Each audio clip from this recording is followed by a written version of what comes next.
Hi guys, welcome back to my YouTube channel and I hope आप सभी लोग अपनी ज़िंदगी में बहुत ज़्यादा अच्छे करे होंगे। आज की वीडियो के अंदर ना मैं आपको बताने वाला हूँ कि आप अपनी गाड़ी के रेडिएटर का जो इशू होता है, रेडिएटर फैन का जो इशू होता है, वो किस तरीके से सॉर्ट आउट कर सकते हो। क्योंकि अभी अभी आज सुबह मुझे एक प्रॉब्लम आया था कि जो मेरा रेडिएटर फैन है वो काम नहीं कर रहा था। मतलब एक पर्टिकुलर टेम्परेचर के ऊपर जाने के बाद वो बिल्कुल भी काम नहीं कर रहा था। तो उसे आप किस तरीके से सॉर्ट आउट कर सकते हो, दो तीन चीज़ें आपको पहले चेक करनी है। वो सारी चीज़ें मैं आपको बताऊंगा। So let's start. ओके, तो नैनो के अंदर आप सभी लोग जानते हैं कि जो रेडिएटर फ़ैन है वो यहाँ पर पीछे की तरफ होता है। आपको दिख रहा होगा, let me just show you. यहाँ पर आप देख सकते हो कि जो रेडिएटर फ़ैन है वो यहाँ पर होता है। ठीक है, तो नैनो का जो इंजन है वो पीछे की तरफ है, इसलिए रेडिएटर फ़ैन भी उसका पीछे की तरफ ही है। तो उसके लिए सबसे पहले आपको क्या चेक करना है, फर्स्ट ऑफ ऑल आपको रिले चेक करना है, जो कि गाड़ी के यहाँ पर जो ड्राइविंग सीट के नीचे की तरफ ना रिलेज होते हैं। उन्हें आप लोगों को पहले चेक करना है कि जो उसका रिले है वो कौन सा है। वीडियो के अंदर मैं आपको इमेज भी दे दूंगा और कौन सा रिले है वो भी बता दूंगा। क्योंकि नैनो के जो ट्विस्ट वाला वर्जन है, ट्विस्ट वाले जितने भी मॉडल्स है उनके अंदर ना जो रिले सेक्शन है या फिर फ्यूज सेक्शन है वो थोड़ा अलग है। और जो पुराने वाले नैनोज हैं 2014 के पहले वाले, उनके जो फ्यूज सेक्शन है वो अलग है। उसके बाद ये जो अपनी रेड सीट है ना, रेड सीट के यहाँ पर एक अलग सा सेक्शन आता है जिसे आपको ओपन करना पड़ता है। अब पीछे के साइड जो अपना इंजन होता है उसे निकालना पड़ता है, और यहाँ पर एक छोटा सा सेक्शन रहता है उसे निकालना पड़ता है। वहाँ पर एक ना कपलर होता है जो कि कुछ इस तरीके का होता है, आपको इमेज दिख जाएगी। उस कपलर को निकाल के आपको गाड़ी स्टार्ट करनी है। ठीक है, जैसे उस कपलर को निकाल के आप लोग गाड़ी स्टार्ट करोगे, अगर अगर समझो वो कपलर निकालते ही आपकी गाड़ी का जो रेडिएटर फैन है, मतलब स्टार्ट करने के बाद गाड़ी का जो रेडिएटर फैन है वो ऑन हो गया, इसका मतलब है कि जो सेंसर है, रेडिएटर का जो सेंसर होता है जो हीट सेंस करता है, तब जाके रेडिएटर फैन को एक इंटीमेशन देता है कि चालू होना है या बंद होना है।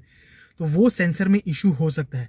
अगर कपलर निकालने के बाद रेडिएटर फैन ऑन हो गया, इसका मतलब रेडिएटर फैन अच्छा है, सेंसर में कोई इशू है। मेरे मामले में कहीं पर भी कोई इशू नहीं था। मैंने फिर सबसे लास्ट में ना रिले चेक किया कि जितने भी मेरे रिलेज है वो प्रॉपर है या नहीं। तो रेडिएटर फैन का जो रिले था वो बिल्कुल भी हीट नहीं हो रहा था। मतलब क्या होता है, जितने भी हमारी गाड़ी में रिले होते हैं ना, वो एकदम हल्के हल्के हीट होते हैं जब गाड़ी रनिंग में होते हैं, क्योंकि उसमें से इलेक्ट्रिसिटी दौड़ते रहती है। तो एकदम हल्का, मतलब मैं एकदम हीट नहीं बोल रहा हूँ, हल्का हल्का हीट होता है। पर जो मेरे रेडिएटर फैन का रिले जो था वो बिल्कुल भी हीट नहीं हो रहा था, मतलब थोड़ी सी भी हीट जनरेट नहीं कर रहा था। इसलिए फिर मैंने उस रिले को चेंज किया। रिले को चेंज करने के बाद फिर मैंने अपनी गाड़ी को करीबन एक 30 से 40 किलोमीटर मैंने चलाया, विद एसी चलाया, विदाउट एसी चलाया, दोनों मामलों में मैंने चेक करके देखा। तो उसके बाद एक सर्टन लिमिट के बाद टेम्परेचर हाई हुआ और मेरा रेडिएटर फैन जो है वो अपने आप स्टार्ट हो गया। तो कुछ चीज़ें हैं जो मैं आपको बताना चाहूँगा। सबसे पहली चीज़ जो आपको चेक करनी है वो करनी है आपका रेडिएटर फैन। जैसे मैंने आपको कहा, टाटा नैनो के अंदर वो एक प्लेट होती है सीट के नीचे, बैक सीट के नीचे एक छोटी सी प्लेट होती है। कई कई गाड़ियों में डायरेक्टली वो निकलती है, पर मेरी वाली नैनो में उसको 4 स्क्रूज हैं। तो उन स्क्रूज को निकाल के मैंने वो निकाला, और वहाँ पे वो सेंसर कपलर था जो मैंने निकाल के चेक किया। तो मेरा जो रेडिएटर था वो चल रहा था, कोई भी इशू नहीं दे रहा था। उसके बाद मैंने रेडिएटर जो है, जो मेरा कूलेंट है वो चेक किया, उसमें भी कोई इशू नहीं था। सब चेक करने के बाद फिर मैं आया रिले के पास, और रिले में मुझे थोड़ा मतलब गड़बड़ लगी, इसलिए फिर मैंने रिले ही चेंज कर दिया और वो जो प्रॉब्लम है वो सॉर्ट आउट हो गई।